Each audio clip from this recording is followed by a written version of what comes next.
Quem vê essa bela criança de cabelo loiro e olhos azuis, alegre e ativa, não imagina o problema grave que ela enfrenta. Karine nasceu sem o ânus.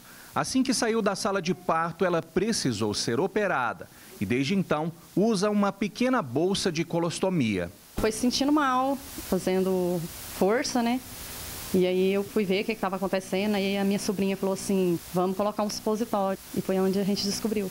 Dependendo dos alimentos que ela come, da comida que ela come, assa, ela machuca toda em redor, ela chora muito, sofre muito com isso. Felizmente, o caso da Karine tem solução. Uma cirurgia é capaz de devolver à criança as condições para que ela leve uma vida absolutamente normal. O problema é que essa cirurgia precisa ser feita logo, antes que a Karine complete 1 ano e meio de idade. Os pais dela procuraram a Secretaria de Saúde de Anápolis, mas a cirurgia era muito complexa para ser feita no município. O caso acabou sendo encaminhado para Goiânia. Só que a demora em realizar o procedimento está preocupando a família. Karine já está com 1 ano e 2 meses. Eu fui em Goiânia com ela em janeiro e o médico me deu um encaminhamento para me levar para a Secretaria da Saúde. E ele falou assim, mãe, agora é com eles lá.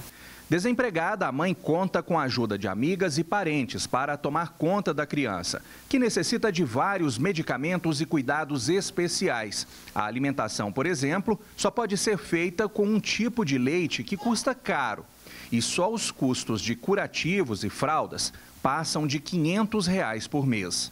Enquanto atendia a nossa equipe, o superintendente da pasta recebeu a notícia de que a vaga para a cirurgia saiu. Falta agora apenas providenciar uma UTI pediátrica para dar suporte ao pós-operatório de Karine. Nós temos mantendo contato constantemente com a Secretaria de Saúde de Goiânia. Essa criança já está regulada. Segundo a nossa última informação, é que essa criança agora precisa de uma reserva de leito de UTI para que seja feito o procedimento. Não necessariamente essa criança vai para a UTI, mas precisa de uma reserva de leito de UTI.